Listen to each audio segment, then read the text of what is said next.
أشهد أن لا إله إلا الله وحده لا شريك له وأشهد أن محمدا عبده ورسوله أما بعد فأعوذ بالله من الشيطان الرجيم بسم الله الرحمن الرحيم الحمد لله رب العالمين الرحمن الرحيم مالك يوم الدين إياك نعبد وإياك نستعين اهدنا الصراط المستقيم صراط الذين أنعمت عليهم غير المغضوب عليهم ولا الضالين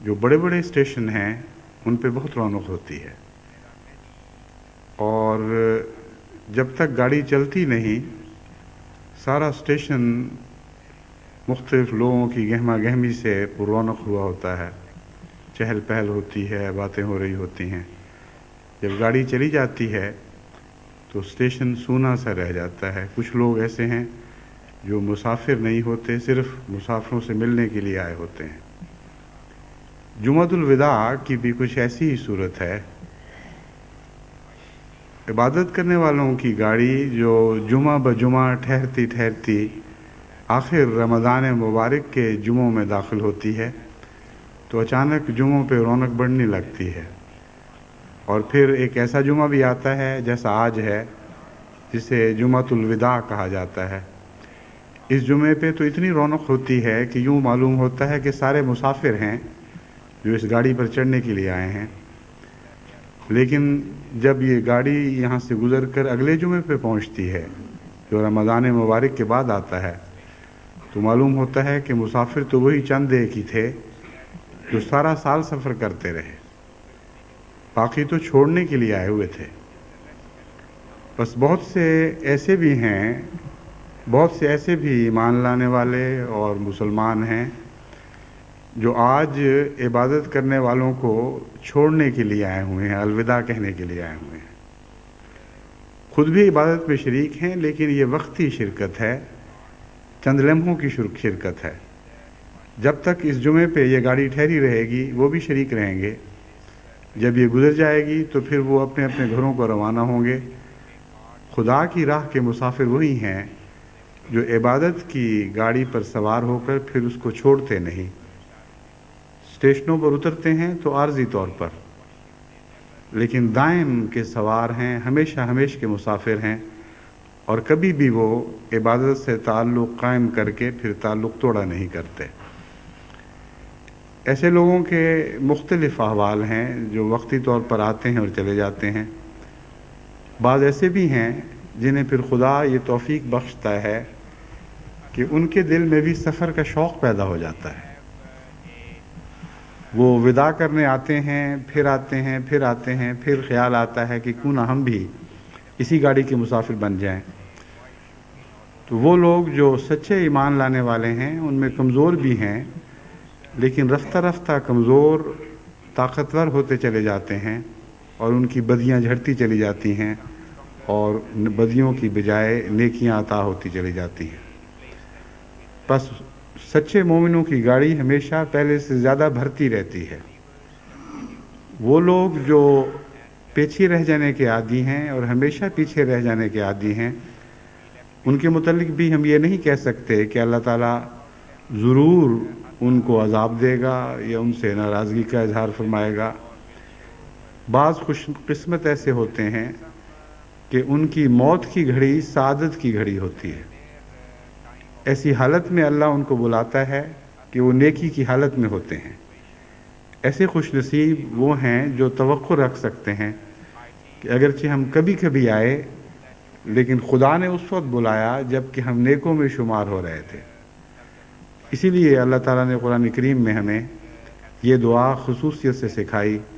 کہ اے خدا ہمیں اس وقت بلانا، اس وقت ہمیں مارنا جب ہم تیرے حضور نیکوں میں شمار ہو رہے ہوں۔ تو ہمیں چاہیے کہ ان چھوڑنے کے لیے آنے والوں کو بھی اپنی دعاؤں میں یاد رکھیں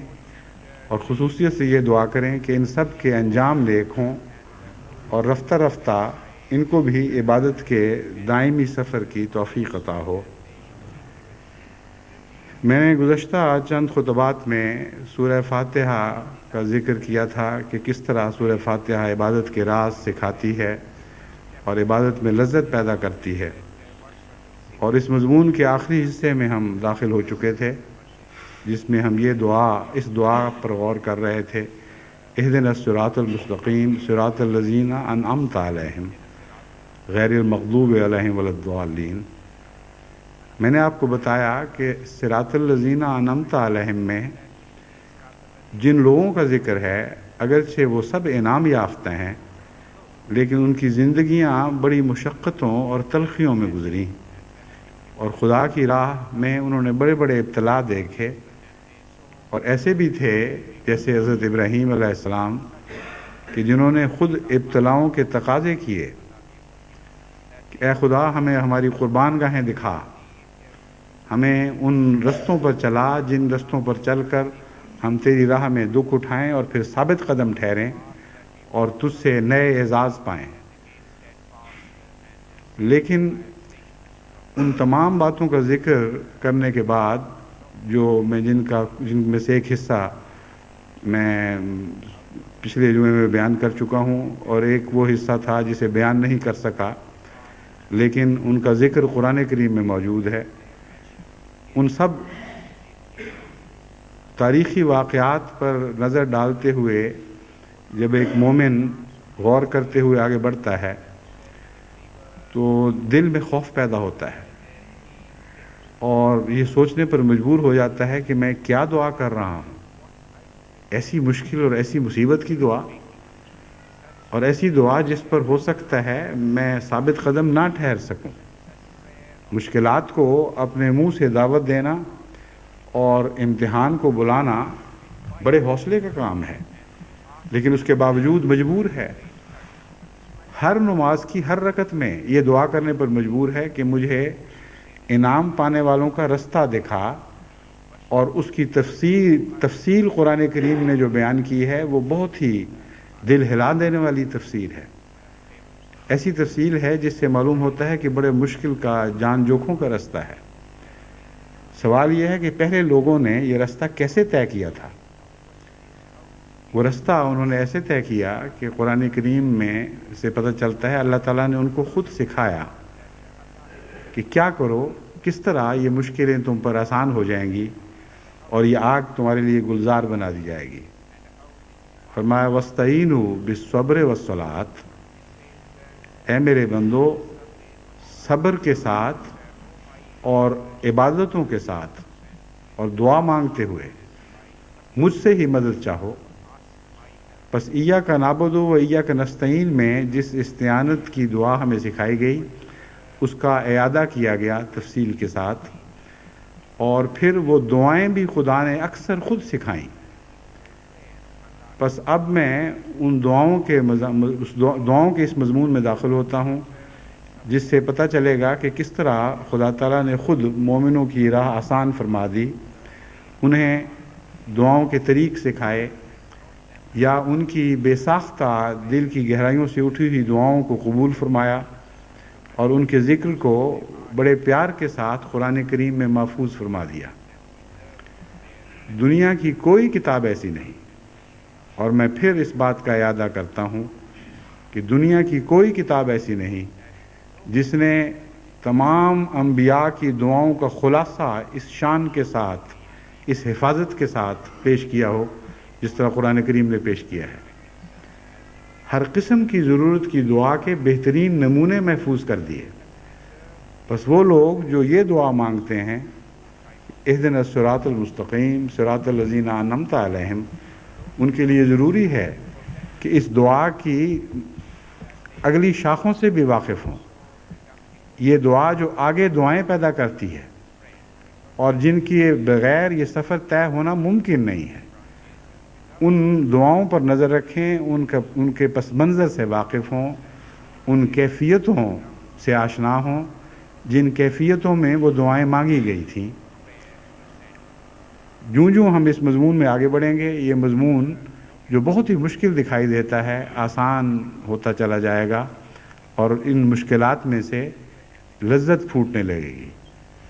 بس اس لحاظ سے میں قرآن کریم کی دعائیں آپ کے سامنے رکھتا ہوں جو اسی ترتیب سے ہیں جس ترتیب سے قرآن کریم میں بیان ہوئی ہیں۔ میں نے ان کو مضمون وار الگ الگ نہیں کیا، لیکن اس سے پہلے میں یہ بتا دوں کہ ان دعاؤں کے متعلق خدا کا جو وعدہ ہے کہ میں قبول کرتا ہوں، وہ وعدہ در حقیقت ایسی ہی دعاؤں کے متعلق ہے جن کا ذکر آنے والا ہے، ورنہ بسا اوقات انسان اس مخمصے میں پھنس جاتا ہے کہ خدا نے تو وعدہ کیا ہے کہ کہ میں دعائیں قبول کرتا ہوں اور میں دعا کر رہا ہوں بڑی دیر سے کہ یہ کر دے، وہ کر دے، یہ دے دے، وہ دے دے، اور مجھے کوئی جواب نہیں ملتا۔ تو اس آیت کو جو میں آپ کے سامنے پڑھتا ہوں،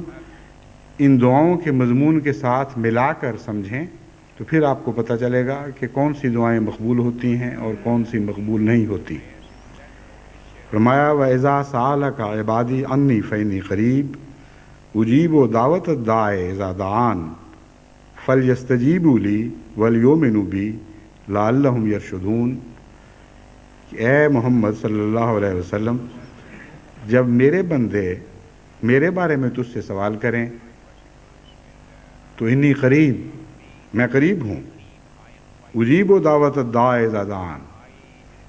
ہر پکارنے والے کی پکار کو سنتا ہوں جب وہ مجھے بلاتا ہے، لیکن ایک شرط کے ساتھ، فَلْيَسْتَجِیبُوا لِی،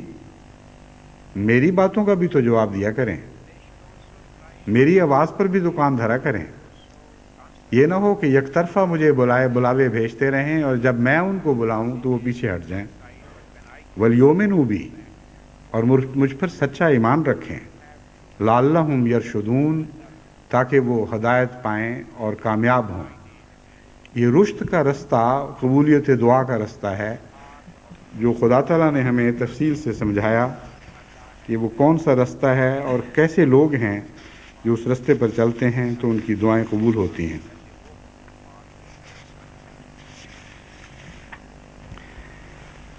قرآن کریم اگرچہ مخت کی صورتیں اگرچہ اس ترتیب سے نہیں ہیں جس ترتیب سے یہ نازل ہوئیں، لیکن جو ترتیب وحی الہی کے مطابق مقرر ہوئی اور جس ترتیب کے ساتھ ہم قرآن کریم کو آج پاتے ہیں، اس ترتیب میں گہری حکمتیں ہیں اور مضمون کا تسلسل ہے۔ پس دعاؤں کے تسلسل میں بھی خدا تعالیٰ نے بعض گہری حکمتوں کو پیش نظر رکھا ہے، اس لیے میں ترتیب کو مضامین کے لحاظ سے بدلنے کی بجائے بین ہی اسی طرح آپ کے سامنے رکھتا ہوں جس طرح قرآن کریم نے پیش فرمائی ہے۔ سب سے پہلی دعا حضرت ابراہیم علیہ السلام کی بیان ہوئی ہے اور ظاہر ہے کہ اس کی کیا اہمیت ہے۔ آپ ابو الانبیاء کہلاتے ہیں، یعنی وہ عظیم الشان نبیوں کا سلسلہ جس پر حضرت محمد مصطفیٰ صلی اللہ علیہ وآلہ وسلم پیدا ہوئے، اس کے جد امجد حضرت ابراہیم علیہ السلام تھے۔ وَإِذْ قَالَ إِبْرَاهِيمُ رَبِّ اجْعَلْ هَٰذَا بَلَدًا آمِنًا۔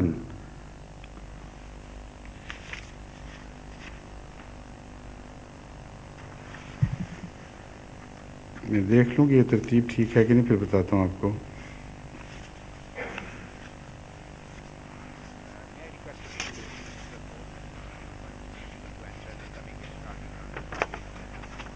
ٹھیک لگتی ہے یہی، بقرہ 252 202۔ فرمایا وَإِذْ قَالَ إِبْرَاهِيمُ رَبِّ اجْعَلْ هَٰذَا بَلَدًا آمِنًا وَارْزُقْ أَهْلَهُ مِنَ الثَّمَرَاتِ مَنْ آمَنَ مِنْهُمْ بِاللَّهِ وَالْيَوْمِ الْآخِرِ قَالَ وَمَنْ كَفَرَ فَأُمَتِّعُهُ قَلِيلًا ثُمَّ أَضْطَرُّهُ إِلَىٰ عَذَابِ النَّارِ وَبِئْسَ الْمَصِيرُ۔ وَإِذْ يَرْفَعُ إِبْرَاهِيمُ الْقَوَاعِدَ مِنَ الْبَيْتِ وَإِسْمَاعِيلُ رَبَّنَا تَقَبَّلْ مِنَّا إِنَّكَ أَنْتَ السَّمِيعُ الْعَلِيمُ رَبَّنَا وَاجْعَلْنَا مُسْلِمَيْنِ لَكَ وَمِنْ ذُرِّيَّتِنَا أُمَّةً مُسْلِمَةً لَكَ وَأَرِنَا مَنَاسِكَنَا وَتُبْ عَلَيْنَا إِنَّكَ أَنْتَ التَّوَّابُ الرَّحِيمُ رَبَّنَا وَابْعَثْ فِيهِمْ رَسُولًا مِّنْهُمْ يَتْلُو عَلَيْهِمْ آيَاتِكَ وَيُعَلِّمُهُمُ الْكِتَابَ وَالْحِكْمَةَ وَيُزَكِّيهِمْ إِنَّكَ أَنْتَ الْعَزِيزُ الْحَكِيمُ۔ سورہ بقرہ 127 تا 130۔ وَإِذْ قَالَ إِبْرَاهِيمُ رَبِّ اجْعَلْ هَٰذَا بَلَدًا آمِنًا، یہ اس وقت کی دعا ہے جبکہ خانہ کعبہ کے کھنڈرات تو موجود تھے، یعنی بعض آثار بہت پرانے اور تقریباً معدوم مٹے ہوئے آثار موجود تھے، لیکن خانہ کعبہ کی کوئی عمارت نہیں تھی۔ وحی الہی کے مطابق حضرت ابراہیم علیہ السلام اس جگہ پہنچے، اسے تلاش کیا اور وہیں آپ نے حضرت ہاجرہ اور حضرت اسماعیل کو چھوڑا، اور بعد میں جب حضرت اسماعیل بڑے ہو گئے اور آپ کے ساتھ مدد کرنے کے قابل ہوئے تب اس کی تعمیر نو شروع کی ہے، جس سے معلوم ہوتا ہے کہ حضرت اسماعیل کا حصہ اس میں ڈالنا ضروری تھا، اور چونکہ حضرت صلی اللہ علیہ وآلہ وسلم نے حضرت اسماعیل کی نسل سے پیدا ہونا تھا، اس لیے آپ نے انتظار کیا کہ یہ بچہ جو دنیا کے عظیم ترین نبی کا جد امجد بننے والا ہے، جس کی خاطر خانہ کعبہ کی تعمیر کا آغاز ہوا تھا، جس نے اس خدا کے گھر کی تعمیر کے مقاصد کو اپنی انتہا تک پہنچانا تھا، اس کا ہاتھ بھی اس تعمیر میں ساتھ لگ جائے اور شامل ہو جائے۔ بس قرآن کریم میں جہاں بھی تعمیر نو کا ذکر ہے، وہاں حضرت ابراہیم کے ساتھ حضرت اسماعیل کو ضرور شامل فرمایا گیا ہے، اور دعاؤں میں بھی دونوں مل کر دعائیں کرتے ہیں۔ اس وقت تک صرف دو ہیں،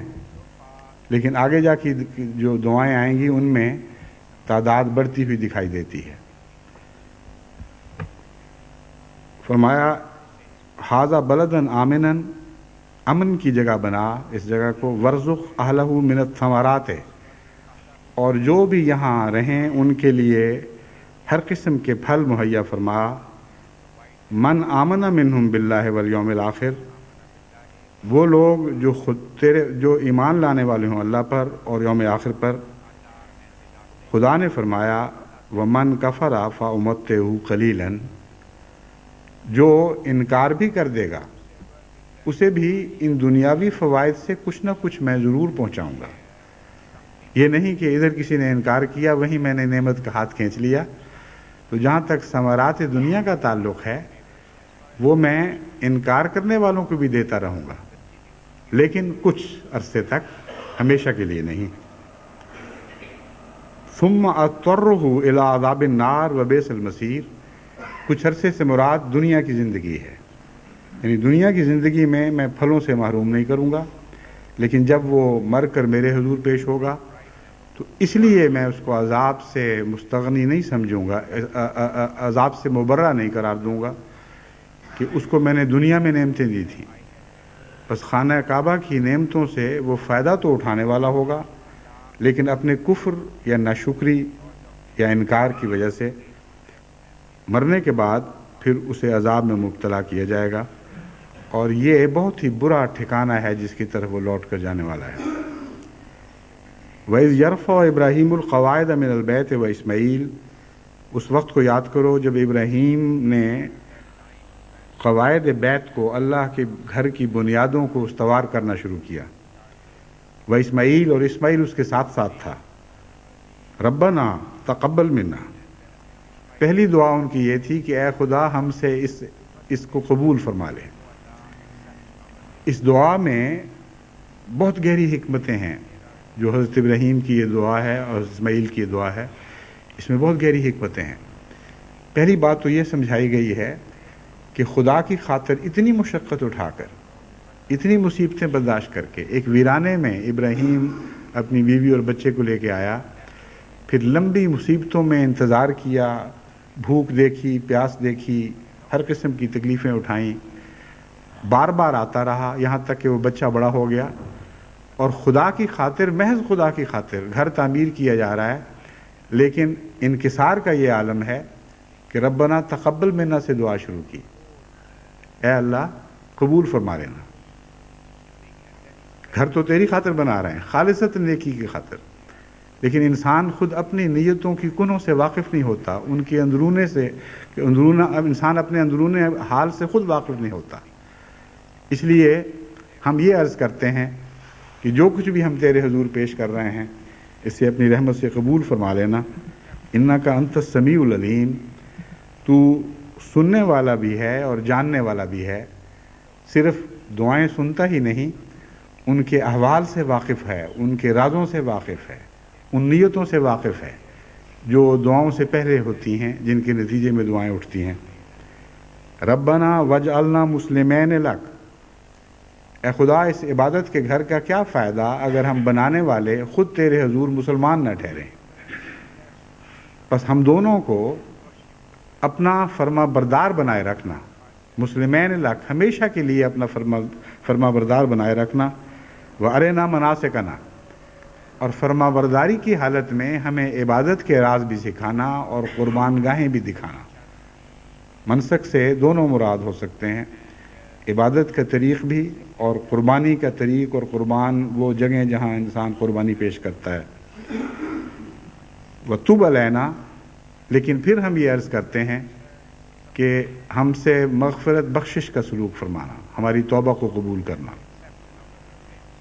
اِنَّكَ أَنْتَ التَّوَّابُ الرَّحِيمُ، تو تو بے انتہا توبہ قبول کرنے والا ہے اور بے حد رحم کرنے والا ہے۔ بس نیکی کی دعاؤں کے ساتھ یہ عاجزی اور انکساری کی گریہ وزاری بھی جاری ہے، اور اعتراف ہے کہ ہم کچھ بھی نہیں، ہم گناہ گار ہیں، ہم جو نیکی کے کام بھی کرتے ہیں ان پر بھی ہمیں پورا یقین نہیں ہو سکتا جب تک تیری طرف سے رضامندی حاصل نہ ہو جائے کہ یہ نیکیاں قبول بھی ہوں گی کہ نہیں۔ ربنا وابعث فیہم رسولا منہم یتلو علیہم آیاتک ویعلمہم الکتاب والحکمہ، اے خدا ان لوگوں میں سے جو یہاں پیدا ہوں گے وہ عظیم الشان رسول برپا فرما، یتلو علیہم آیاتک، جو تیری آیات ان پر تلاوت کرے گا، ویعلمہم الکتاب والحکمہ، اور انہیں کتاب بھی پڑھائے گا اور اس کی حکمت بھی، ویزکیہم، اور ان کو پاک فرمائے گا، انک انت العزیز الحکیم، یقیناً تو غالب قدرتوں والا اور بڑی حکمتوں والا ہے۔ یہ دعا کی وہ تان ہے جہاں جا کر یہ دعا ٹوٹی ہے، جہاں جا کر یہ دعا اپنے عروج تک پہنچی ہے، اور اب سمجھ آئی کہ پہلی دعاؤں میں اس قدر تقویٰ کی باریک راہوں کی پیروی کیوں ہو رہی تھی، اتنا انکسار کیوں تھا، اتنی بار بار کی احتیاط کیوں تھی کہ اے خدا ہماری دعاؤں کو قبول فرمانا، ہمیں پاک و صاف رکھنا، ہم میں ذرا بھی کوئی غیر کا شائبہ تک باقی نہ رہے، خالص تیرے لیے ہم یہ کام کر رہے ہوں اور تو ان کاموں کو قبول کر رہا ہو، کیونکہ یہ دعا حضرت اقدس محمد مصطفیٰ صلی اللہ علیہ وآلہ وسلم کے سلسلے کی بنیاد ڈالنے والی دعا تھی، اور اس عظیم الشان رسول کے برپا کرنے کی دعا تھی جس کی خاطر ساری کائنات کو پیدا کیا گیا تھا۔ اس لیے غیر معمولی تقویٰ کی ضرورت تھی، غیر معمولی انکسار کی ضرورت تھی۔ یہ وہ مقام تھا جہاں تکبر داخل ہو سکتا تھا، بعض تکبر نیکی میں بھی داخل ہو جاتے ہیں، اور شیطان بہکا سکتا تھا کہ تم تو اتنے عظیم الشان وجود ہو، کہ وہ عظیم وجود جس کی خاطر ساری کائنات کو پیدا کیا گیا تھا وہ تمہاری نسل سے پیدا ہونے والا ہے۔ تو جتنا بڑا مقام عطا ہونے والا تھا اتنی ہی عاجزی بھی سکھائی گئی، اور اس طرح انہوں نے عاجزانہ طور پر خدا کے حضور یہ دعائیں مانگی جو بین ہی اسی طرح قبول ہوئیں۔ حیرت انگیز طریق پر انہی لفظوں میں یہ دعا قبول ہوئی ہے جن لفظوں میں ابراہیم علیہ السلام نے خدا کے سے مانگی تھی، لیکن چونکہ ترتیب انسانی سوچ کی تھی، اگرچہ نبی تھا مگر بہرحال انسان تھا، اس لیے اللہ تعالیٰ نے ترتیب بدل دی۔ چنانچہ فرمایا هو الذی بعث فی الامیین رسولا منہم یتلو علیہم آیاتہ ویزکیہم ویعلمہم الکتاب والحکمہ وإن كانوا من قبل لفی ضلال مبین۔ ابراہیم علیہ السلام نے تو یہ عرض کیا تھا کہ جب وہ تلاوت آیات کر دے، پھر ان کی تعلیم دے دے، پھر ان کی حکمت سکھا دے، اس کے نتیجے میں اس کے اندر پاک کرنے کی صفات پیدا ہو جائیں گی، پاک کرنے کی اہلیت پیدا ہو جائے گی، پھر وہ ان کو پاک کرے، کیونکہ جب کتاب آیات پڑھی جائیں گی، ان کی تعلیم دی جائے گی، ان کی حکمت سکھائی جائے گی، تو یہ سارا ایسا ایک سلسلہ ہے پاک کرنے والا جس کے نتیجے میں جو بھی لوگ اس کارخانے سے گزریں گے آخر تک پہنچتے پہنچتے پاک ہونے کے لیے تیار ہوں گے۔ فیزکیہم، پھر وہ ان کو پاک بھی کرے گا۔ خدا تعالیٰ نے محمد مصطفیٰ صلی اللہ علیہ وآلہ وسلم کا اصل مقام قبولیت دعا کے وقت ظاہر فرمایا، اور فرمایا کہ ابراہیم کی سوچ تو یہ تھی کہ وہ کتاب اور حکمت کے سکھانے کے بعد پھر ان کو پاک کرے گا، مگر میں یہ کہتا ہوں کہ محمد صلی اللہ علیہ وآلہ وسلم میں دو ایسی خوبیاں ہیں جن میں وہ سب دوسرے نبیوں سے ممتاز ہے اور پہلے نبی ان کا تصور بھی نہیں کر سکتے تھے. ایک یہ کہ وہ ذاتی طور پر ایسی قوت قدسیہ رکھتا ہے کہ کتاب سکھانے سے پہلے اور اس کی حکمتیں بتانے سے پہلے محض اپنے وجود کی برکتوں سے لوگوں کو پاک کرنے کی اہلیت رکھتا ہے. پس تلاوت آیات تو بہرحال اول ہے، کیونکہ خدا کے پیغام کو سنائے بغیر کوئی طاقت بھی حاصل نہیں ہوتی. لیکن ساتھ ہی فرمایا وَيُزَكِّيهِمْ وَيُعَلِّمُهُمُ الْكِتَابَ وَالْحِكْمَةَ، وہ پہلے پاک کرتا ہے، اور پاک کرنے کے لیے کسی تعلیم کی ضرورت نہیں ہے، کیونکہ محمد رسول اللہ علیہ وسلم کا وجود خود پاک کرنے والا ہے. اور دوسری حکمت یہ ہے، دوسرا امتیاز یہ ہے کہ پہلے لوگ تو ایسے مدرسوں میں داخل ہوتے تھے کہ داخل ہونے سے پہلے پاک نہیں ہوتے تھے، داخل ہونے کے بعد پاک کیے جاتے تھے، اور گویا پاک ہو جانا ان کا منتہا تھا، ان کا مقصود تھا، ان مدارس کا منتہا اور مقصود تھا. فرمایا یہ اتنا اونچا مدرسہ بنایا گیا ہے کہ یہاں داخل ہونے کے لیے پاک کی ضرورت ہے. جب تک پاک دل لے کر تم محمد رسول اللہ علیہ وسلم کے قدموں میں حاضر نہیں ہوگے، تم اس درسگاہ سے کچھ حاصل نہیں کر سکو گے.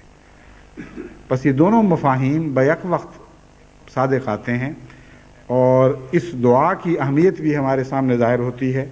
کہ کس طرح بین ہی ان 4 صفات کا ذکر فرماتے ہوئے جن کا بڑی عاجزی کے ساتھ حضرت ابراہیم نے حضرت ابراہیم نے خدا سے مانگا تھا، محمد رسول اللہ علیہ وسلم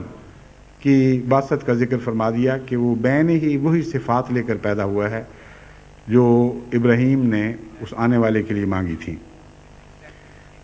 اب دیکھیں کہ دنیا کی تاریخ میں اس دعا نے کتنا عظیم الشان کام کیا ہے.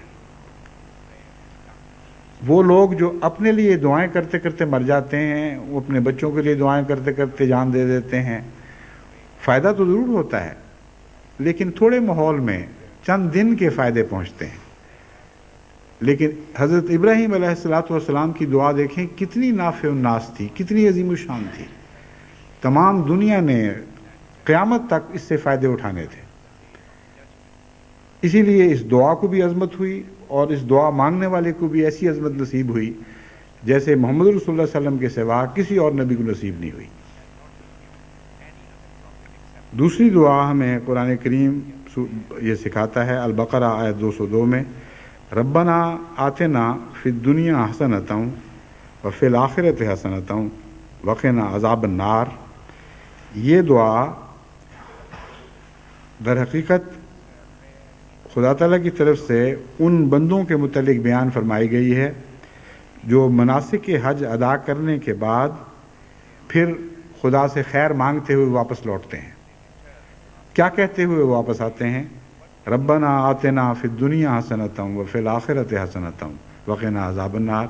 اے خدا ہمیں دنیا کی حسنات بھی عطا فرما اور آخرت کی حسنات بھی عطا فرما، اور عذاب نار سے بچانا. یہاں حسنہ اور فضل میں ایک فرق ہے جو آپ کو یاد رکھنا چاہیے، ورنہ آپ کی دعا کا مکمل نہیں ہوگی. فضل عموماً دنیاوی فوائد کے لیے استعمال ہوتا ہے، اگرچہ دوسرے فوائد کے لیے بھی، لیکن حسنہ کا زیادہ تر تعلق نیکیوں سے ہے، اور کوئی ایسی خیر حسنہ میں داخل نہیں ہوتی جو نیکی سے خالی ہو. اس لیے حسنہ میں جو حسن ہے وہ دوسری دعاؤں میں ویسا پیدا نہیں ہوتا، کیونکہ مراد یہ ہے کہ ہمیں ہر اچھی چیز دے، دنیا میں سے بھی اچھی چیزیں دے، یعنی دنیاوی لحاظ سے بھی اچھی ہوں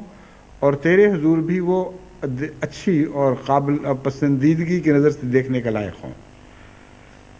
اور پھر آخرت میں سے بھی بہترین چیزیں عطا فرما، اور دین میں سے بھی اس حصے پر عمل کرنے کی توفیق بخش جو سب سے زیادہ حسین ہے،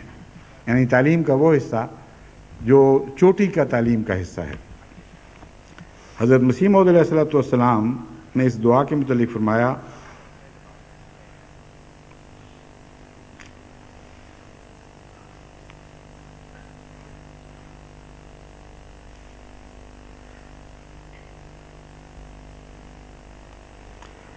ہماری جماعت ہر نماز کی آخری رکعت میں بعد رکو مندرجہ دعا بکثرت پڑھے، ربنا آتنا فی الدنیا حسنتم وفی الآخرت حسنتم وقنا عذاب النار، کہ اے ہمارے رب ہمیں دنیا کی بھی حسنہ عطا فرما اور آخرت کی بھی حسنہ عطا فرما اور ہمیں آگ کے عذاب سے بچا۔ بس وہ احمدی جو اس فرمان سے واقف نہیں ہیں وہ شاید دعا سے تو واقف ہوں گے، لیکن یہ علم نہیں کہ کتنی حضرت مسیح موعود علیہ السلام کی نظر میں یہ دعا کتنی اہمیت رکھتی تھی۔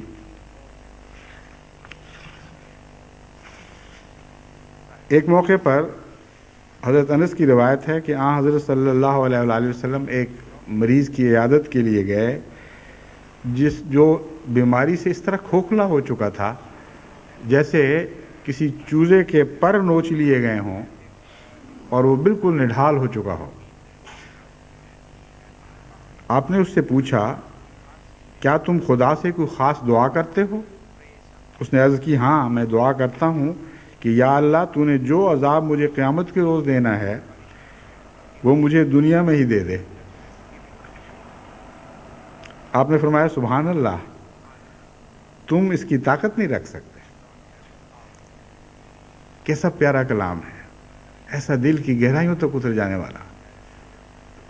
سبحان اللہ، تم اس کی طاقت نہیں رکھتے، ایسی دعا نہ مانگا کرو خدا سے کہ جس کی تم میں طاقت نہ ہو، تم برداشت نہ کر سکو۔ فرمایا یہ دعا کیوں نہ کی،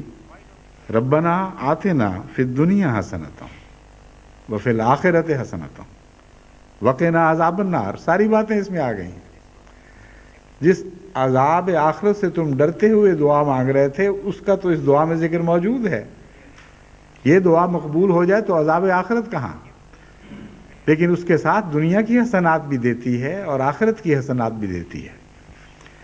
بس یہ دعائیں ہیں، ان کا ایک پس منظر ہے، کس طرح خدا کے پاک بندوں نے ان کی حکمتوں کو سمجھا، کس طرح ان کے متعلق تلقین فرمائی۔ جب بھی آپ ایاک نعبد و ایاک نستعین کہنے کے بعد یہ مشکل دعا مانگتے ہیں کہ اہدنا الصراط المستقیم صراط الذین انعمت علیہم، تو پھر ان لوگوں کی دعائیں بھی تو ساتھ مانگا کریں، اور بین ہی سورہ فاتحہ کے بعد وہ دعاؤں کے لیے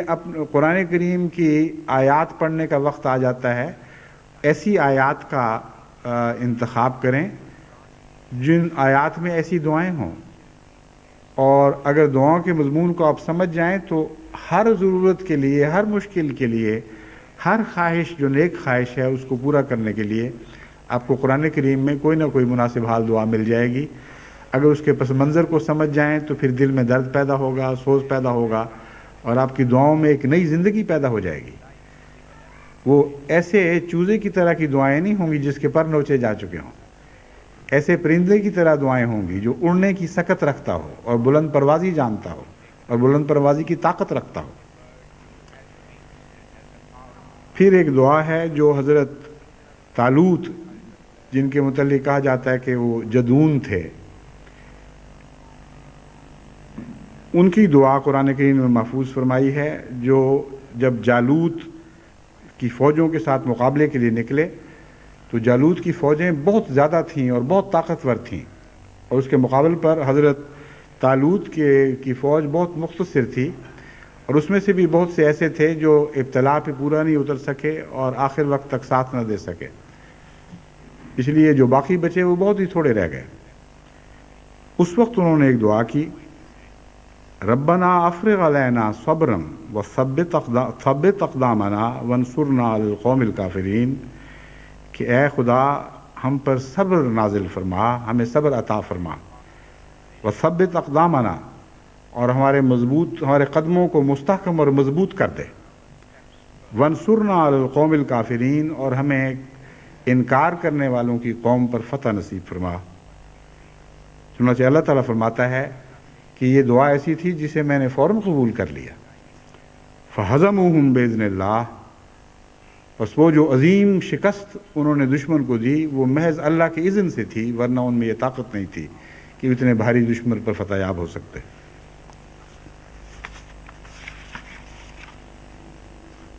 پھر قرآن کریم نے حضرت صلی اللہ علیہ وآلہ وسلم کی دعاؤں کا بھی نقشہ کھینچا ہے۔ بعض لوگ یہ سمجھتے ہیں کہ قرآن کریم میں باقی انبیاء کی دعائیں ہیں، محمد رسول اللہ صلی اللہ علیہ وسلم کی دعائیں نہیں۔ حالانکہ بہت سی دعائیں جن میں نام نہیں لیا گیا اور بعض ایمان والوں کی دعائیں بتائی گئی ہیں، وہ دعائیں ہیں جو حضرت اقدس محمد رسول اللہ اور آپ کے ساتھیوں کی دعائیں تھیں، اور بہت سی ایسی دعائیں ہیں جو خدا تعالیٰ نے خود آپ کو مخاطب کر کے سمجھائیں کہ یہ دعا مجھ سے کیا کرو۔ یہ ساری دعائیں قرآن میں محفوظ ہیں۔ اس کے علاوہ اور بھی دعائیں ہیں جن کا قرآن میں تفصیل سے ذکر نہیں ملتا لیکن مضمون موجود ہے۔ ان دعاؤں کا انشاءاللہ بعد میں ذکر کروں گا۔ ایک دعا یہ بتائی، آمن الرسول بما انزل الیہ من ربہ والمؤمنون کل آمن باللہ وملائکتہ وکتبہ ورسلہ۔ دیکھو محمد رسول اللہ خدا تعالیٰ کی ہر اس چیز پر ایمان لے آئے جو اس کی طرف نازل فرمائی گئی، ہر اس بات پر ایمان لے آئے، ہر اس حکم پر ایمان لے آئے، اور ان کے ساتھ ہی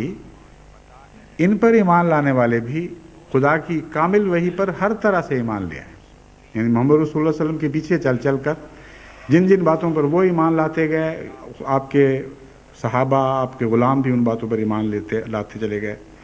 کل آمن باللہ وملائکتہ وکتبہ ورسلہ، یہ سب کے سب وہ ہیں جو اللہ پر بھی ایمان لائے، ملائکہ پر بھی ایمان لائے، کتابوں پر بھی ایمان لائے، اور خدا تعالیٰ کے رسولوں پر بھی ایمان لائے، اور یہ اقرار کیا لا نفرق بین احد من رسلہ، کہ جہاں تک وحی کی عظمت کا تعلق ہے، جہاں تک تیرے فرمان کے احترام کا تعلق ہے، ہم کسی بڑے چھوٹے رسول کی وحی میں فرق نہیں کریں گے۔ جو حکم تیری طرف سے آئے گا وہ کسی طرح ہم تک پہنچے، خواہ بڑے رسول کے ذریعے پہنچے یا چھوٹے رسول کے ذریعے پہنچے، ہم تو تیرے حکم پر نگاہ کرنے والے ہیں۔ اس لیے جہاں تک وحی کے احترام کا تعلق ہے اس میں ہم کوئی فرق نہیں کریں گے کہ کوئی رسول زیادہ قابل احترام ہے اور کوئی رسول کم قابل احترام ہے، اس بحث میں نہیں پڑیں گے۔ اور پھر وقالوا سمعنا واطعنا غفرانک ربنا والیک المصیر، اے خدا ہم نے سنا اور ہم نے اطاعت کر دی،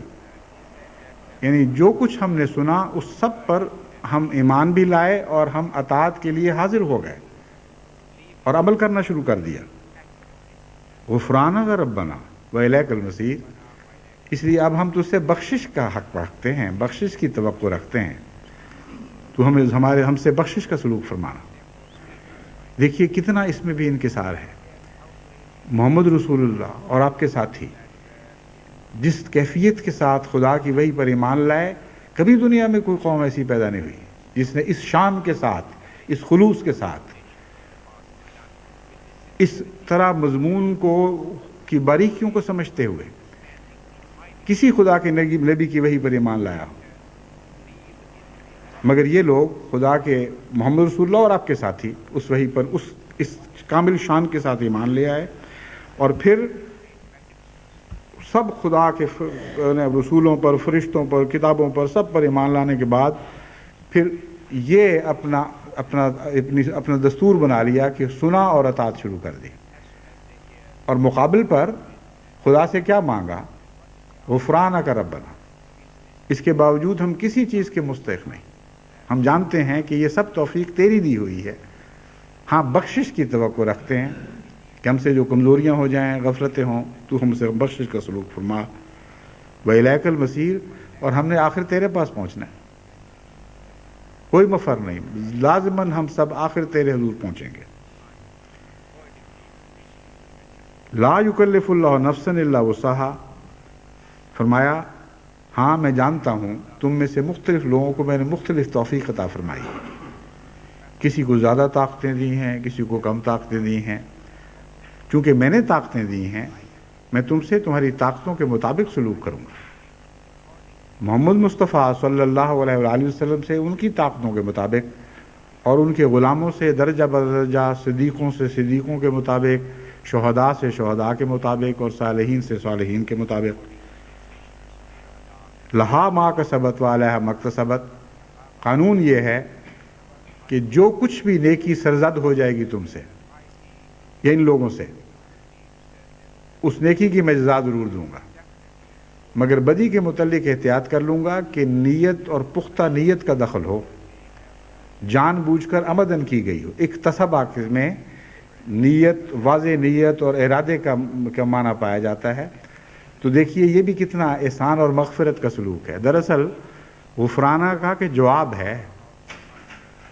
فرمایا ہاں غفران کا سلوک کروں گا، اس طرح کہ نیکی تم سے راہ چلتے بھی اتفاقاً ہو جائے تو میں کہوں گا تمہارے حساب میں لکھ لی جائے، اور فرشتے تمہارے حساب میں لکھ لیا کریں گے، لیکن بدی کے متعلق احتیاط کا حکم دوں گا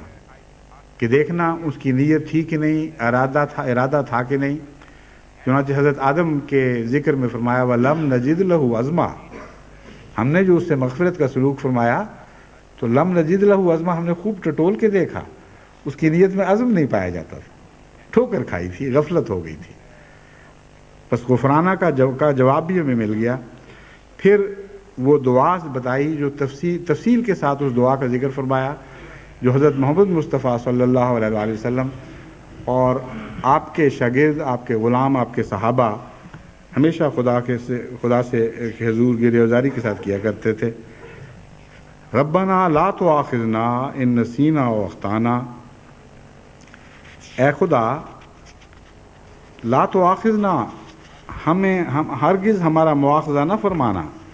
ان نسینا و اخطانا، اگر ہم سے بھول چوک ہو جائے اور غلطی کر دیں تو اس کا تو کوئی کھاتا ہی نہ رکھنا، اسے تو شروع سے ہی صاف کر دینا کہ ٹھیک ہے یہ کسی شمار میں نہیں ہوگی۔ پھر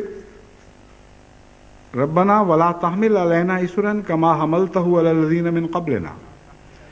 اور اے خدا جہاں تک اس اسر کا تعلق ہے جو تو نے پہلے لوگوں پر ڈالا تھا وہ ہم پر ڈالنا ہی نہ۔ اسر اور حمل دو مضمون ہیں جو اس آیت میں بیان ہوئے ہیں۔ اسر کے متعلق لغوی تحقیق یہ ہے، اثر الشیء، کسی چیز کو توڑا، مروڑا، روکا۔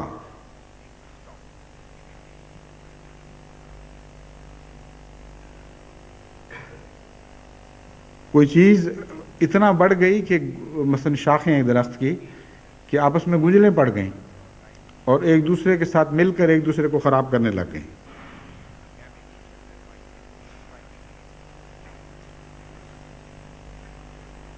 اعتصر القوم، لوگ زیادہ ہو گئے۔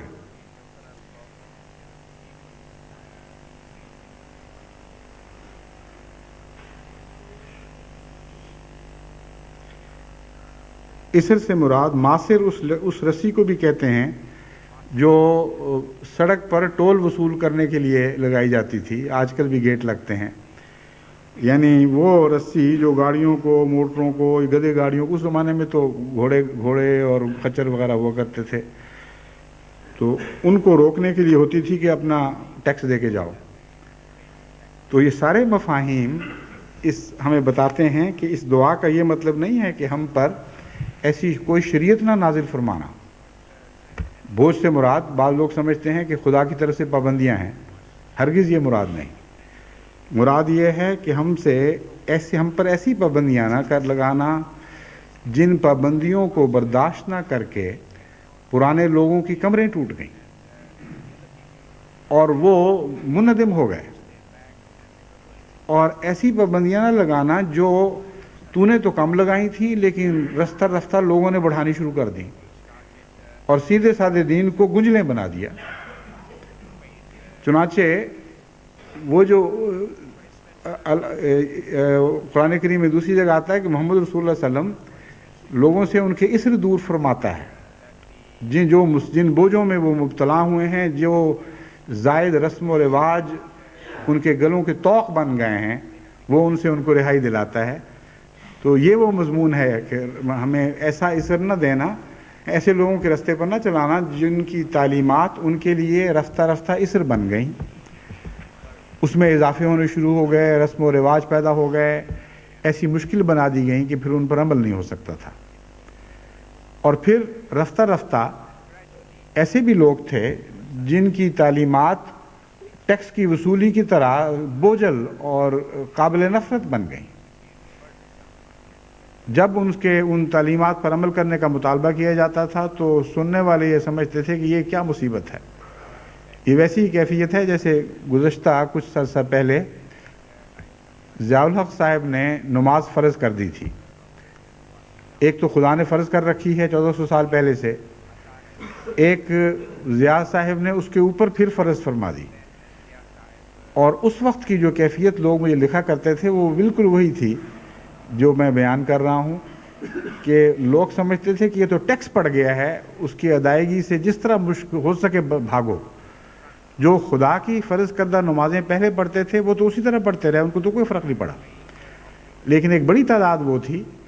جو اسر سمجھ کر نمازوں کو پڑھتے تھے، اور ان کا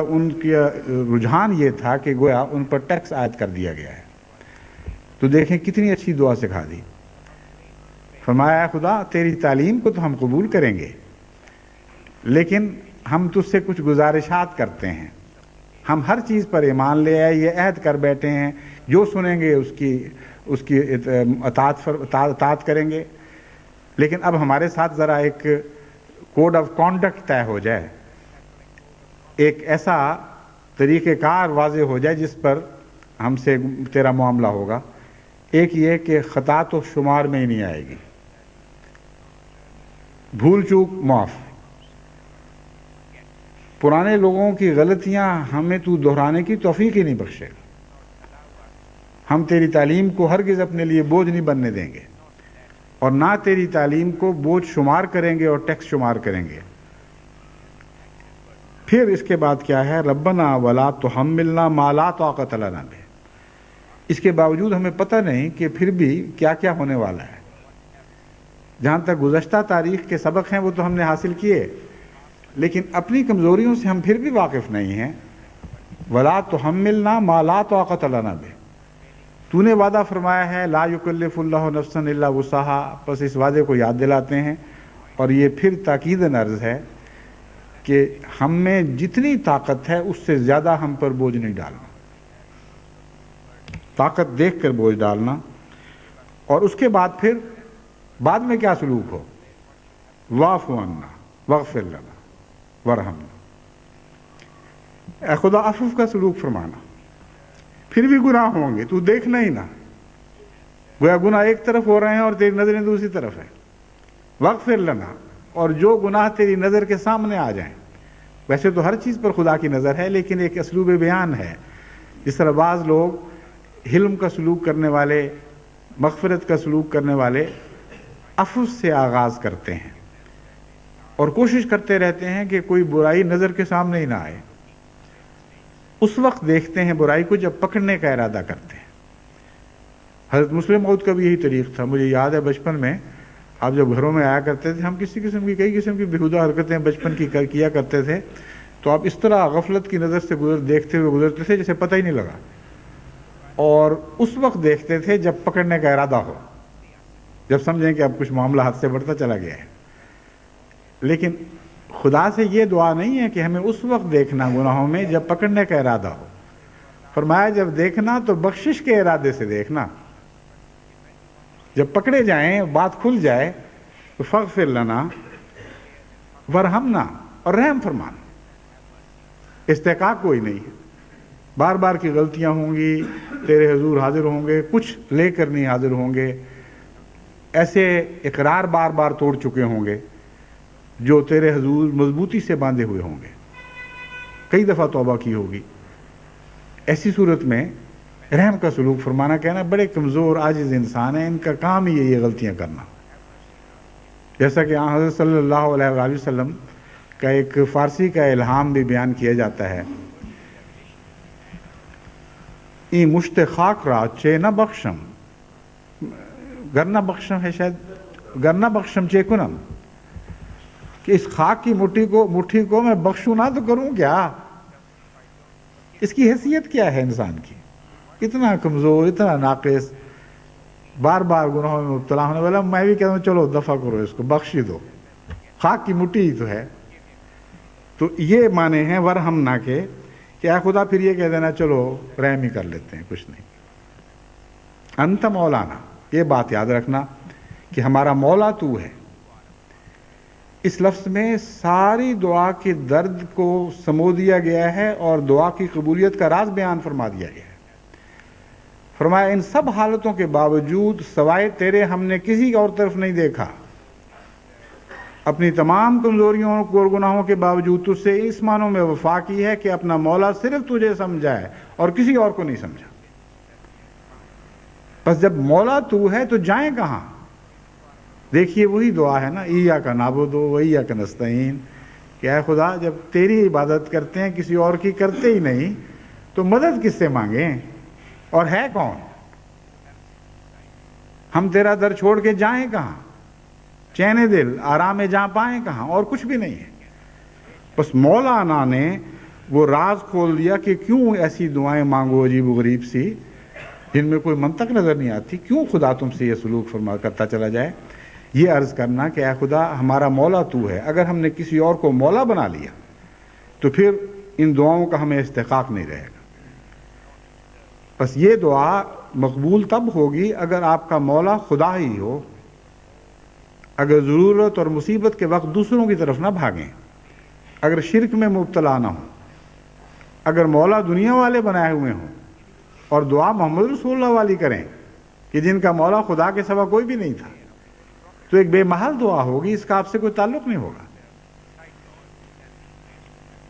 وَانصُرْنَا عَلَى الْقَوْمِ الْكَافِرِينَ، پس ہمیں انکار کرنے والے اور ناشکری کرنے والوں پر تو ہمیں نصرت عطا فرما، کیونکہ ہمارا مولا تو ہے اور تیرے سوا اور کوئی مولا نہیں۔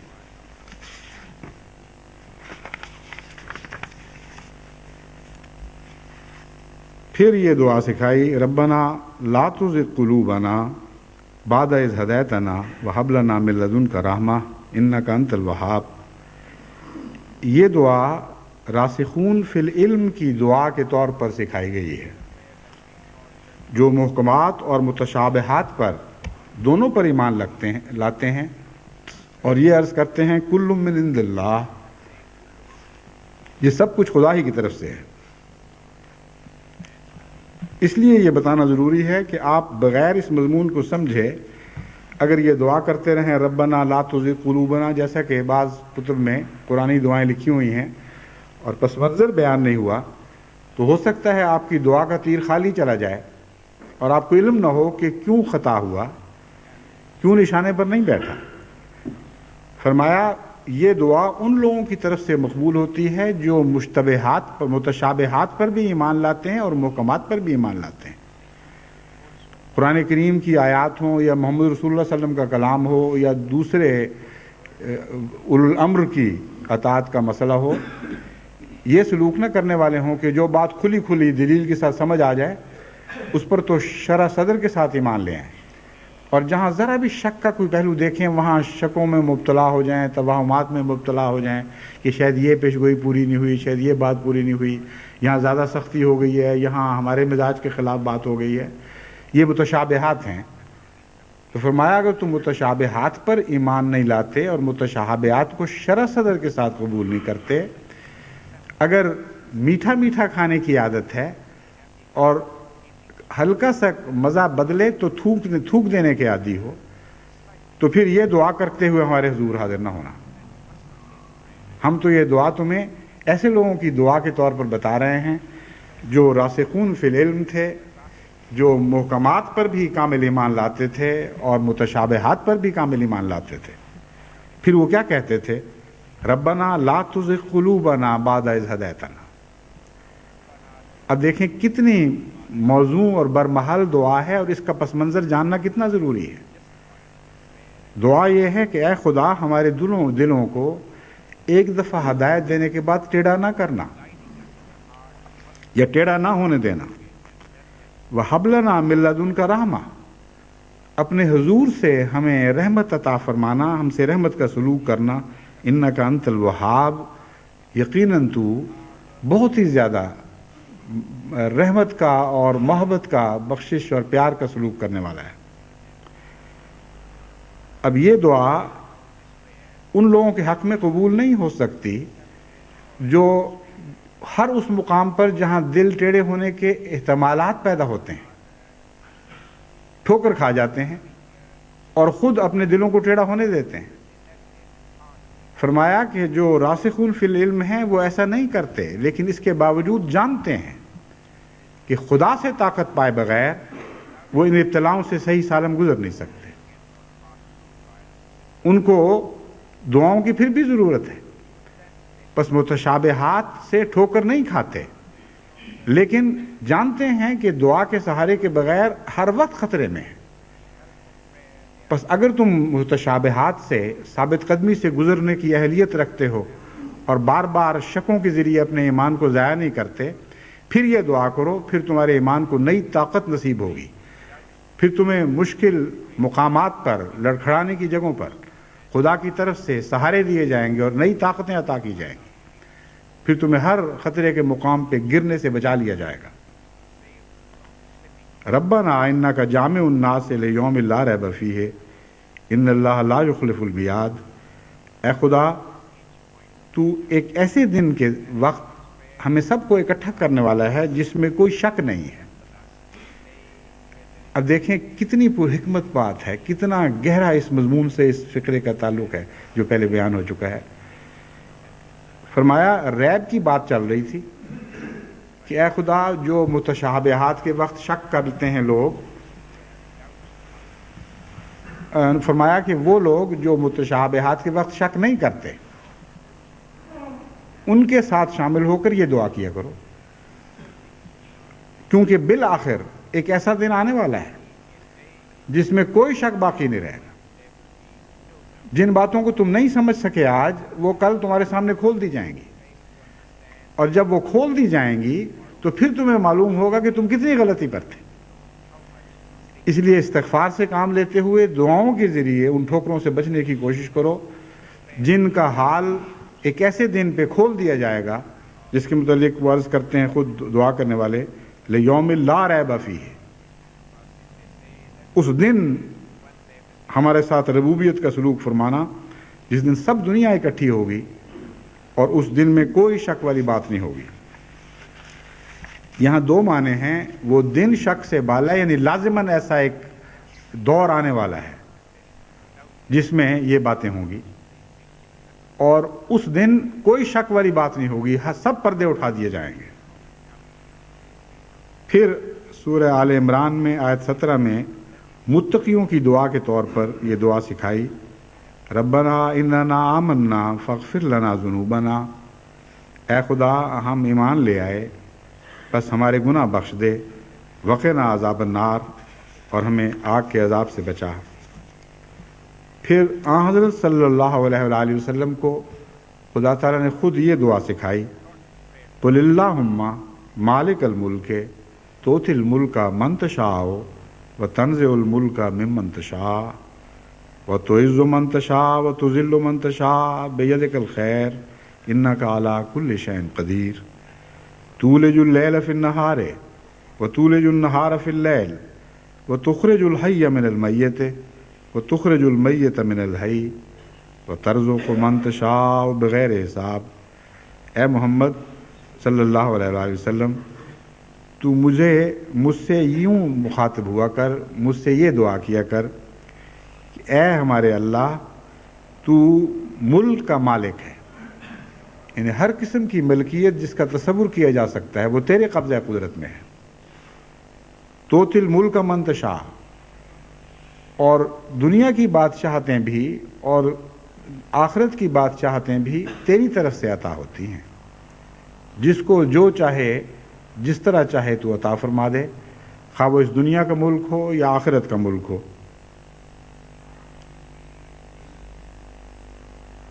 وہ تنزع الملک ممن تشاء، لیکن تو چھیننے کی بھی طاقت رکھتا ہے، جب چاہے کسی کو نااہل قرار دے کر اس سے اپنا عطا کردہ ملک واپس لے لے۔ وَتُعِزُّ مَن تَشَاءُ وَتُذِلُّ مَن تَشَاءُ، تو جس کو چاہتا ہے عزت بخشتا ہے اور جس کو چاہتا ہے اسے ذلیل ہونے دیتا ہے، لیکن بِیَدِکَ الخیر، تیرے ہاتھ میں خیر ہے، بھلائی ہے، تیری طرف سے کسی کو ذلت نہیں پہنچتی، تو ذلیل ہونے دیتا ہے یعنی اگر وہ خود ذلیل ہونا چاہتا ہے تو بعض دفعہ تو فیصلہ فرما لیتا ہے کہ اچھا پھر تجھے ذلیل ہونے دیں گے ہم، اور پھر وہ ذلیل اور رسوا ہو جاتا ہے. لیکن جہاں تک تیرے ہاتھ کا تعلق ہے، یہ ہاتھ خیر کا ہاتھ ہے، یہ برائی کا ہاتھ نہیں ہے. انکا علی کل شیء قدیر، اور تو ہر چیز پر قادر ہے جو تو چاہتا ہے. اور چونکہ تو بھلائی چاہتا ہے اس لیے ہم تیری بھلائی کی توقع، تجھ سے بھلائی ہی کی توقع رکھتے ہیں. تولج اللیل فی النہار و تولج النہار فی اللیل، زمانے عدلتے بدلتے رہتے ہیں، راتیں دنوں میں داخل ہو جاتی ہیں اور دنوں کو تو راتوں میں داخل فرما دیتا ہے. جب چاہے راتوں کو دنوں میں داخل فرماتا ہے، دنوں کو راتوں میں داخل فرما دیتا ہے. وَتُخْرِجُ الْحَيَّ مِنَ الْمَيِّتِ وَتُخْرِجُ الْمَيِّتَ مِنَ الْحَيِّ، اور اسی طرح تو زندوں کو مردوں میں داخل کر دیتا ہے اور مردوں کو زندوں میں داخل فرما دیتا ہے. بس ہر آن تیرا فضل ہی ہے جو ہمیں ہمیشہ صحیح رستے پر قائم رکھے اور مردوں سے زندوں میں داخل ہونے والے ہوں، نہ کہ زندوں سے مردوں میں داخل ہونے والے. اسی طرح ہمارے زمانے راتوں سے روشنیوں میں تبدیل ہونے والے ہوں، روشنیوں سے راتوں میں تبدیل ہونے والے نہ ہوں. وَتَرْزُقُ مَن تَشَاءُ بغیر حساب، اور تو جسے چاہتا ہے بغیر کس حساب کے اسے رزق عطا فرماتا ہے.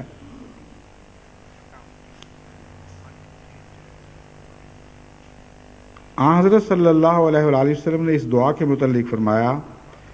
کہ جو شخص سورہ فاتحہ کی تلاوت کرتا ہے، پھر آیت الکرسی کی تلاوت کرتا ہے، پھر آل عمران کی وہ دعا، وہ اس آیت کی تلاوت کرتا ہے جس میں اللہ تعالیٰ فرماتا ہے شہد اللہ انہ لا الہ الا ہو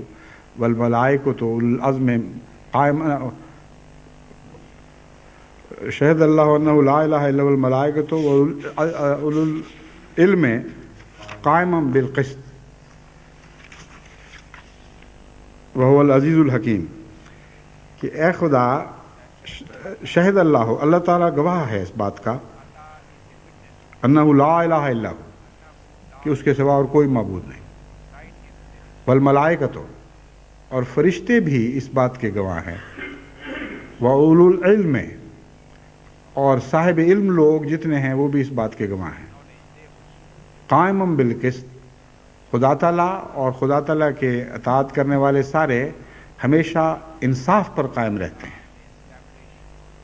اور وہ عزیز بھی ہے اور حکیم بھی ہے، وہو العزیز الحکیم.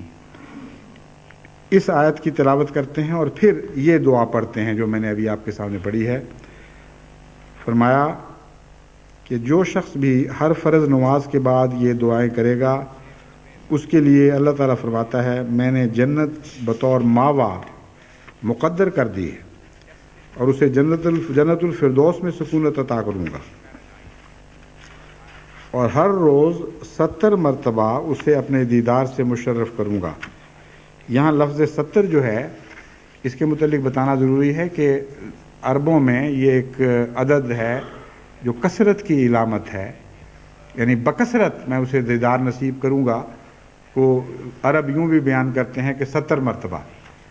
تو اس سے مراد ظاہری طور پر 70 نہیں ہے، بعض تو ان جنتوں میں ایسے بھی ہوں گے جیسے حضرت محمد مصطفیٰ صلی اللہ علیہ وسلم جو ہمیشہ دیدار کی حالت ہی میں رہیں گے. اور ساتھ ہی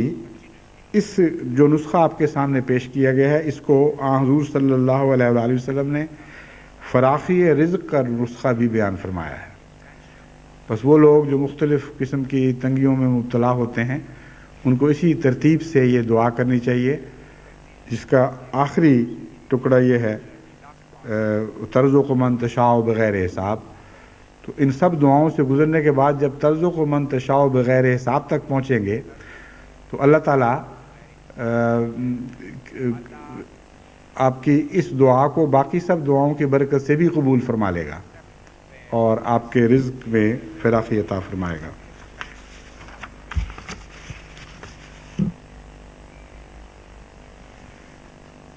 ایک دعا کے بعد، اب چونکہ وقت زیادہ ہو رہا ہے، ایک دو دعاؤں کے بعد میں پھر اس مضمون کو سر دست ختم کرتا ہوں. لیکن یہ ایسا مضمون ہے جسے بہرحال قسطوں میں جاری رکھنا پڑے گا، کیونکہ جب اہدنا الصراط المستقیم کی دعا کی گفتگو چل پڑی ہے اور صراط الذین انعمت علیہم کی باتیں شروع ہو گئیں، تو جب تک جماعت کو یہ نہ پتہ چلے کہ وہ رستہ کیا تھا، کس طرح اس رستے پر ان کو چلنے کی توفیق ملی، کس طرح اس رستے پر چل کر وہ صاحب انعام لوگ بنے، اس وقت تک خالی منہ سے یہ باتیں کہہ دینا بے معنی بات ہے۔ بے معنی نہ صحیح، برکتیں کچھ نہ کچھ تو ملتی ہوں گی، لیکن جتنی برکتوں کی توقع کی جا سکتی ہے وہ برکتیں اس طرح نصیب نہیں ہو سکتی جب تک اس دعا کی ذیل میں وہ دعائیں معلوم نہ ہوں جو دعائیں کرتے ہوئے یہ خدا کی راہ میں چلنے والے قافلے عمر بھر اپنا سفر طے کرتے رہے اور ہمیشہ کامیابی کے ساتھ سفر طے کیا۔ ان دعاؤں کے سہارے ان کو ہر ٹھوکر سے بچایا گیا، ہر ابتلا سے وہ سرخ روح ہو کر نکلے اور خدا کے حضور مکرم اور محترم ٹھہرے۔ خدا نے خود ان کی حمد بیان فرمائی اور خدا کے فرشتوں نے بھی ان پر درود بھیجے۔ یہ وہ رستہ ہے جس کا تفصیل سے جماعت کو علم ہونا چاہیے، لیکن آخر پر میں حضرت زکریہ کی یہ دعا آپ کے سامنے رکھتا ہوں، کیونکہ آج کل خاص طور پر مجھے بہت سی خواتین کے اور بعض مردوں کے بھی خط مل رہے ہیں کہ اس رمضان میں خاص طور پر ہمارے لیے بیٹے کی دعا کرنا۔ ان خطوں کا حضرت زکریہ کی دعا سے ایک گہرا تعلق اس لیے بھی ہے کہ یہ وقف نو میں شمولیت کے شوق رکھنے کے نتیجے میں دعاؤں کے خط لکھ رہے ہیں۔ اکثر خط یہ ہیں کہ ہماری شدید تمنا ہے کہ ہم بھی وقف نو کی تحریک میں شامل ہو جائیں، اگرچہ وقت گزر چکا ہے لیکن خدا کے لیے ہمیں شامل کریں اور شامل کروائیں دعائیں کر کر کے۔ ایک صرف شامل کرنے کی درخواست نہیں ہے بلکہ اونٹ بھی دیں، سامان بھی دیں اور پھر لاد بھی دیں اس کو۔ تو یہ میرے بس کی اکیلے کی بات نہیں، ساری جماعت اس دعا میں ساتھ شامل ہو، مدد کرے تو پھر اللہ تعالیٰ جس پر رحم فرمائے اس پر رحم ہوگا اور خدا ان مخلصین کی جھولیاں پھر اپنی رحمتوں سے بھرے گا اور پھر وہ ان جھولیوں کو بھر بھر کر دوبارہ خدا کے حضور پیش کریں گے۔ حضرت زکریہ کی دعا کا آغاز اس طرح ہوا کہ قرآن کریم بیان فرماتا ہے کہ وہ جب بھی حضرت مریم کے حجرے میں آپ کا حال پوچھنے جایا کرتے تھے۔ حضرت مریم نے اپنی زندگی وقف کر رکھی تھی، ان کی والدہ نے ان کی پیدائش سے پہلے ہی آپ کو وقف کر دیا تھا، اور بعد میں حضرت زکریہ کی تحویل میں ان کی تربیت کے لیے دیا گیا تھا۔ تو حضرت زکریہ وقتاً فوقتاً حجرے میں ان کا حال پوچھنے جایا کرتے تھے اور وہاں مختلف قسم کے رزق دیکھتے تھے۔ عام طور پر مفسرین یہ کہتے ہیں کہ غیب سے بغیر کسی انسانی واسطے کے کئی قسم کے تحفے پہنچے ہوتے تھے، لیکن حضرت ابراہیم کی دعا سے، حضرت زکریہ کی دعا سے پتہ چلتا ہے کہ یہ بات نہیں تھی، کچھ اور بات تھی۔ حضرت مریم کو نیکی کی وجہ سے کچھ لوگ تو جیسا کہ دنیا میں رواج ہے دعائیں لینے کے لیے، محبت کے اظہار کے لیے تحائف پیش کیا کرتے تھے، اور چونکہ حضرت مریم اسے اپنی ذاتی خوبی نہیں سمجھا کرتی تھیں، ہمیشہ پوچھنے پر یہ کہا کرتی تھیں کہ اللہ کی طرف سے ہے رزق، میرا تو اس میں کچھ نہیں ہے، نہ میں نے مانگا نہ توقع کی۔ لوگوں کے دلوں میں خدا نے خود محبت پیدا فرما دی اور پھر وہ جو مجھے پیش کرتے رہتے ہیں تم دیکھ رہے ہو۔ اور دوسری مراد یہ تھی اس رزق سے کہ روحانی رزق پاتے تھے، خدا ان سے رحمت اور مغفرت کا بھی سلوک فرماتا تھا اور ان پر کشوف کے ذریعے یا الہامات کے ذریعے یا سچی رویا کے ذریعے رجوع برحمت ہوتا تھا، اپنی رحمت کا بار بار اظہار فرماتا تھا۔ تو جس طرح عام طور پر بعض نیک گھروں میں مشاہدے میں بات آتی ہے کہ بعض بچوں سے پوچھا جاتا ہے کہ بتاؤ کیا خواب دیکھی، کیا خدا کی طرف سے رحمت کا نشان ملا، تو وہ نئی نئی باتیں بتاتے ہیں۔ تو حضرت مریم بھی اپنی معصومیت اور بھول پن میں اس وقت جو بھی گزشتہ رات کے واقعات ہوا کرتے تھے وہ بتایا کرتی تھیں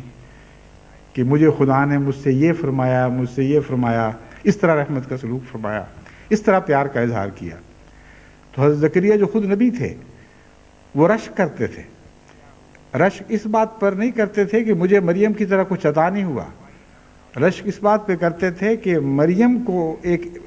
ایک ماں کی دعا کا نتیجہ ہے اور اس دعا کے نتیجے میں پاک اولاد ہے. میں پاک اولاد سے محروم ہوں. کاش میں بھی یہ فخر کر سکوں کہ میری اولاد بھی اس طرح نیک ہو اور اسی طرح خدا سے رزق پانے والی ہو. اگر یہ مضمون درست نہ ہو تو اگلی دعا کا اس سے تعلق ہی کچھ نہیں بنتا. تو در حقیقت یہی وہ بات تھی جس نے حضرت زکریا کو خدا سے یہ دعا کرنے کی طرف متوجہ کیا. ہنالک دعا زکریا ربہ قال رب ہب لی من لدنک ذریۃ طیبۃ انک سمیع الدعاء. اس وقت جب حضرت زکریا نے یہ کیفیت دیکھی تو دل سے ایک ہوک اٹھی اور اپنے رب سے اس نے عرض کیا رب ہب لی من لدنک ذریۃ طیبہ، اے خدا مجھے بھی خالص اپنی جناب سے پاک ذریت عطا فرما. انک سمیع الدعاء، یقیناً تو بہت دعا سننے والا ہے. اس کے بعد اس دعا کی مختلف الفاظ میں تکرار ہوگی جو ایک عجیب پردرد مضمون رکھتی ہے. انشاءاللہ چونکہ میں نمبر کے لحاظ سے چل رہا ہوں اس لیے یہاں بیان کرنے کی بجائے جب وہ موقع آئے گا تو پھر میں آپ کے سامنے بیان کروں گا. پہلے تو میرا خیال تھا کہ یہ مضمون ایک ہی خطبے میں ختم ہو جائے گا، مگر یہ جاری رہے گا. بس وہ عبادت کرنے والے جو مسافر گاڑی میں مستقل سوار ہیں ان کے لیے تو کوئی مشکل نہیں. وہ تو ساتھ چلتے رہیں گے اور یہ باتیں سنتے رہیں گے اور ان سے فائدہ اٹھاتے رہیں گے اور عبادت کے نئے نئے گر سیکھتے رہیں گے اور ان کی مطلب روائی ہوتی چلی جائے گی، اور مشکل کشائی ہوتی چلی جائے گی. لیکن جو لوگ اتر گئے ہیں یا اتر جائیں گے، جہاں تک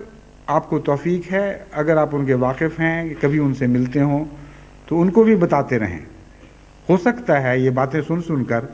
جس طرح حضرت زکریا کے دل میں نیک بات دیکھ کر، خدا کے خاص فضل کو دیکھ کر ویسا ہی فضل طلب کرنے کی تمنا پیدا ہوئی تھی. میری دعا ہے اور میری تمنا ہے کہ اسی طرح جب آپ ان لوگوں تک یہ باتیں پہنچائیں جو آج کے اسٹیشن سے آپ کو رخصت کر کے واپس ہونے والے ہیں، تو ان کے دل میں یہ تحریک پیدا ہو کہ وہ مستقل آپ کے سفر کے ساتھی بن جائیں. اور اس طرح یہ جمعہ ایک ایسی خیر پیچھے چھوڑ جائے جو وداع ہونے والی خیر نہ ہو، جو رخصت ہونے والی خیر نہ ہو،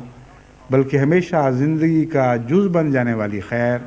زندگی کے ساتھ وفا کرنے والی خیر، ایسی خیر بن جائے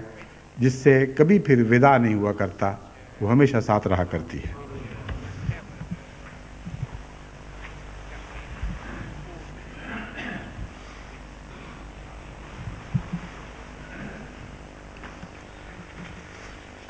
الحمد للہ نحمده ونستعینه ونستغفره ونؤمن به ونتوکل علیہ ونعوذ باللہ من شرور انفسنا ومن سیئات اعمالنا من یهده اللہ فلا مضل له ومن يضلله فلا هادي له ونشهد أن لا إله إلا الله وحده لا شريك له ونشهد أن محمدا عبده ورسوله. عباد الله رحمكم الله، ان اللہ یامر بالعدل والإحسان وإیتاء ذی القربى وینہی عن الفحشاء والمنکر والبغی یعظکم لعلکم تذکرون.